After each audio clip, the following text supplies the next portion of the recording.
क्या यार, एग्जाम को सिर्फ 23 दिन बचे हैं और अब ऐसा लग रहा है कि सारे कॉन्सेप्ट्स मेरे मिक्स हो चुके हैं। कोई भी प्रोविजन प्रॉपर्ली याद ही नहीं आता है। सब ऐसा लगता है कि मैं भूल चुकी हूँ। मेरी फ्रेंड के तो 4 रिविजन्स हो चुके हैं और मैंने सिर्फ 2 ही रिविजन्स करे हैं। कैसे एग्जाम्स को दूंगी मैं?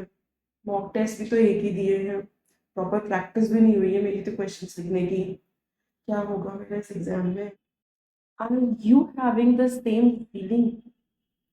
then my friend, this video is definitely for you. Hey guys, here this is your friend and buddy CA Nandini Gupta and मैं एक ये स्पेशल वीडियो लेके आई हूँ फॉर दी May 25 स्टूडेंट्स जो कि अपने 23 डेज में अपने एग्जाम्स देने वाले हैं। And honestly saying one thing, guys, I can resonate with your feeling because 6 महीने पहले मेरी भी सेम फीलिंग थी। ऐसा लग रहा था कि सारी कॉन्सेप्ट्स मिक्स हो चुके हैं, कोई भी प्रोविजन बाइफरकेटेडली याद नहीं है। ऐसा लगता है कि क्वेश्चन कुछ और पूछा गया है, मैं आंसर कुछ और लिख दूंगी। इस तरह की फीलिंग आपको आ रही है तो वो बहुत ही नेचुरल है ना। ऐसा हर स्टूडेंट के साथ ही होता है। ऐसा मैं सोचना कि स्पेशली सिर्फ मेरे साथ हो रहा है, नहीं भाई, इस वक्त अगर आप किसी से भी बात करोगे तो उनके साथ भी सेम फीलिंग होगी। सो देखो, भली से ये फीलिंग नेचुरल है बट आपको इस फीलिंग से बाहर निकलना होगा बिकॉज हमें अपनी पढ़ाई करनी है और इस वक्त तो बहुत ज़्यादा एफिशिएंटली हमें अपनी पढ़ाई को करना होगा। सो थोड़ा सा फोकस करो, इस फीलिंग से बाहर निकलो। And one thing, stop comparing your self. बहुत बार जब अपन एकदम एग्जाम्स के पास होते हैं और हम किसी अपने फ्रेंड से बात कर लेते हैं तो हमें लगने लगता है यार उसने तो इतनी बार रिवीजन कर लिया, उसने तो इतने सारे मॉक टेस्ट दे लिए और मैंने तो अभी तक बस कुछ ही नहीं किया है। तो भाई, अगर ये फीलिंग आ गई, ये कंपैरिजन करने बैठ गए तो भाई कैसे एग्जाम्स को दोगे?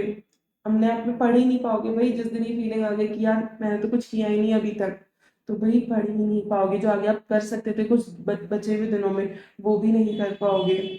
So stop comparing yourself. किसी और से पूछो मत कि भाई तूने कितना कर लिया, अपना बता रहे हो कि भाई मैंने इतना कर लिया।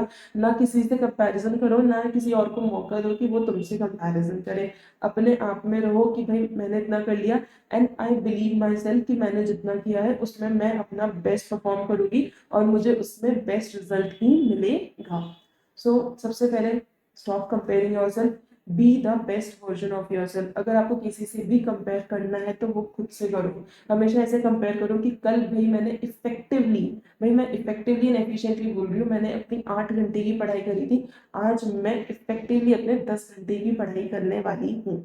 देखो, चेयर पे बैठ के, स्टडी टेबल पे बैठ के पढ़ना, बैठे रहना, वो तो हम भाई 12-15 घंटे भी कर सकते, कोई दिक्कत नहीं है। लेकिन हम कितना इफेक्टिवली निकाल पा रहे हैं? भाई अपने फोन में शॉर्ट्स देखने लग गए, फिर हम कुछ फालतू की चीजें सोचने लग गए कि यार उसका उतना हो गया, जो मैंने भी आपको बताया कि हम कंपैरिजन करने लग जाते हैं। तो भाई बैठना टेबल पे और इफेक्टिवली पढ़ना दोनों ही बहुत अलग अलग बातें हैं। तो ये देखो कि आप इफेक्टिवली पढ़ कितने टाइम रहे हो और फालतू का आपका टाइम वेस्ट, आपका यानी जो टाइम लॉस है वो कितना हो रहा है। तब जाके आपको पता चलेगा कि भाई आपकी एफिशिएंसी क्या है। तो हमेशा खुद से कंपैरिजन करो कि यार हमने अगर पिछले दिन 8 घंटे की इफेक्टिव स्टडी करी है तो आज मैं 10 घंटे की तो इफेक्टिव स्टडी करने वाली ही हूँ। अब इफेक्टिव स्टडी से बच्चों के मन में ये ज़रूर आता है कि मैम हम कितना भी चाहे उतना कंसंट्रेट नहीं कर पाते, हमारा मन इधर उधर कहीं ना कहीं डाइवर्ट हो ही जाता है। तो देखो, ऑनेस्टली ये बहुत ही नेचुरल सा बात है कि आपके साथ ऐसा होगा। तो उस चीज़ को कंट्रोल करने के लिए क्या कर सकते हो आप? देखो, ये चीज़ मैं वो बता रही हूँ जो मैंने अपने साथ पर्सनली, मतलब कहते हैं ना, ट्राइड एंड टेस्टेड, वही बता रही हूँ। ऐसे कुछ नहीं कि मैंने कहीं और से पढ़ा और आपको आकर के बता रही हूँ। नहीं भाई, मैं वो चीज़ करती ही नहीं हूँ बिकॉज मुझे पता है कि बच्चे जिस मोमेंट पे है ना, उन्हें वही चीज़ बताई जाए जो कि उन्हें असल में उन्हें काम करने वाली है। सो मैं क्या करती थी, मैं हमेशा ये ट्राई करती थी कि भले मैं कितना भी ज़्यादा बिजी हूँ, इवन मैं अपने एग्जाम टाइम में भी इसको मैंने नहीं छोड़ा बिकॉज एग्जाम में इतना ज़्यादा प्रेशर होता है कि आपको अपने माइंड को स्टेबल रखना ही होता है। तो माइंड को स्टेबल रखने के लिए what I use to do is doing the meditation. भाई सबको ऐसा लगता है कि मेडिटेशन से होता है क्या कि थोड़ी देर से बंद करके बैठ जाओ आंखें। भाई आप अपने मन, मतलब आंखों को बंद करके बैठते हो, अपनी जितने भी आपके थॉट्स चल रहे होते हैं उनको काम डाउन करते हो, बिल्कुल आप निल हो जाते हो ना जब अपने अंदर से। तो आपको ऐसा लगता है कि yes, we are so calm down, we are so cool now. बहुत अच्छा लगता है। एटलीस्ट आपको ये 10 मिनट करना चाहिए। उस वक्त में आप सारे अपने थॉट्स को भूल जाओ कि यार मेरा डीटी के प्रोविजंस नहीं हुए, मेरा एफआर का कोर्स नहीं हुआ, मेरे एएफएम के मैंने ये कॉन्सेप्ट्स को नहीं करे। भाई सब कुछ भूल जाओ, बिल्कुल अपने आप को शांत कर लो। सब अपने थॉट्स माइंड में से निकाल दो कि क्या चल रहा है क्या नहीं चल रहा है, मेरे एग्जाम्स कब है। सब एकदम भूल के शांत हो जाओ। या फिर अगर आप एग्जाम टाइम में करो तो मेरा पिछला पेपर कैसे हुआ, उसमें मैंने इतने मार्क्स का अटेम्प्ट नहीं किया। भाई सब कुछ भूल जाओ, बिल्कुल शांत होके बैठ जाओ। और जब वो 10 मिनट आप बिल्कुल सब कुछ भूल गए, सोना नहीं है भाई, पता चले मेडिटेशन में सो गए। भाई सोना अलग है, मेडिटेशन अलग है। सो मत जाना, मेडिटेशन करना है। सो बिल्कुल खुद को एकदम शांत करके आप बैठ जाओ। 10 मिनट ही बैठो। जब आप उस 10 मिनट से वापस से उठोगे तो you will feel very fresh. आपको ऐसा लगेगा कि हाँ भाई, ऐसा लगेगा कि मैं अभी जस्ट 8 घंटे की नींद लेकर के उठी हूँ। ऐसी फीलिंग आप लोगों को आने वाली है। सो मेरा आप लोग को सजेशन यही है कि do meditation for at least 10 minutes. 10 minutes का भी अगर नहीं हो पा रहा, नहीं आपसे इतना टाइम निकल पा रहा है, तो भाई 5 मिनट ही सही, बट इसे करो। आपको बहुत ज़्यादा इससे हेल्प होगी।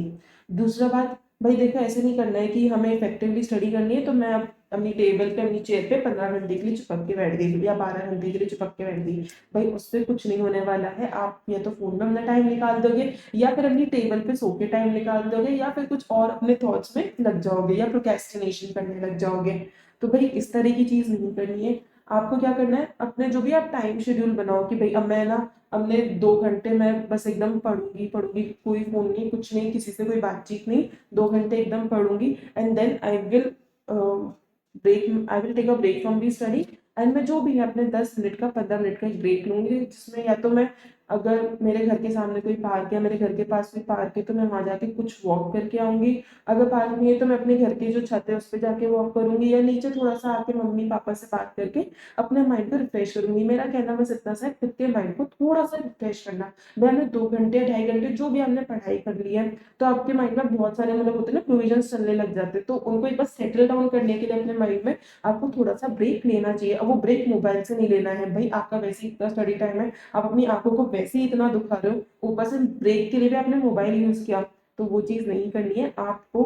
मतलब हो सके तो अपने मम्मी पापा से बात कर लो, उनके साथ अपनी कुछ चीजें शेयर कर लो, उनकी बातों को सुन लो। या फिर अगर आपके सामने पार्क है, जैसे मेरे घर के सामने पार्क है, तो मैं वहां चली जाती थी, क्योंकि मेरा तो थोड़ा सा क्या है, सर्दी वाला टाइम आने लग गया था, तो मुझे दोपहर में जाना भी सही लगता था।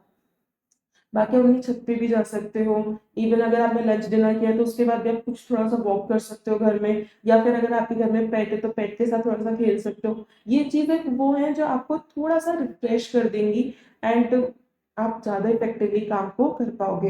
अब आपने 10-15 मिनट का ब्रेक ब्रेक ले लिया, उसके बाद आप वापस से अपने स्टडी में गए, वापस से हमने 2.5 घंटे या 2 घंटे जो भी आपने अपनी पढ़ाई करी, and then again you take a break. अगर आप इस तरह से अपने ढाई ढाई घंटे करके अपने करोगे ना, तो वो ज्यादा इफेक्टिवली आपका टाइम निकलेगा। अगर हमने 2.5 घंटे के इस तरह से 4 स्लॉट्स भी कर लिए, तो आपने कितने घंटे पढ़ाई कर ली, 10 घंटे आपने वो इफेक्टिवली पढ़ाई कर ली। बिकॉज देखो आपने जो आपका लॉस था, टाइम लॉस था, वो तो आपने अपने 10-15 मिनट के ब्रेक में निकाल लिया। तो आपके जो 2.5 घंटे हैं वो पूरे के पूरे आपके इफेक्टिव स्टडी के निकलेंगे। रादर भी कि आप भाई 15 घंटे बैठे और हमने कर लिए 5-6 घंटे तो बर्बाद, और उसमें हम ज्यादा थक गए बिकॉज हमने बिल्कुल भी ब्रेक नहीं लिया। ब्रेक भाई जरूरी होता है। भाई बच्चों को ऐसा लगता है कि ब्रेक नहीं लेकर के हम तो बस पढ़ते रहेंगे पढ़ते रहेंगे।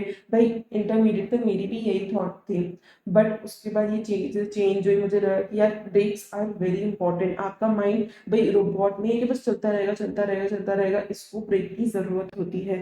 और ब्रेक कैसे मिलेगा, जब आप इसको दूसरी चीजों में एंगेज करोगे, थोड़ा सा मेडिटेशन करोगे, और थोड़ा सा अगर टाइम मिले, देखो अभी थोड़ा सा टाइम का क्रंच है, तो मैं जनरली मतलब बच्चों को टाइम है तो करे, नहीं है तो रिकमेंडेड है कि हो सके तो थोड़ी सी फिजिकल एक्सरसाइज को भी आप करें। फिजिकल एक्सरसाइज से आपकी बॉडी एंड आपका माइंड दोनों बहुत ज्यादा ही काम हो जाते हैं, स्टेबल हो जाते हैं, और आप एक अच्छी हेल्दी लाइफ को भी कंटिन्यू कर पाते हो।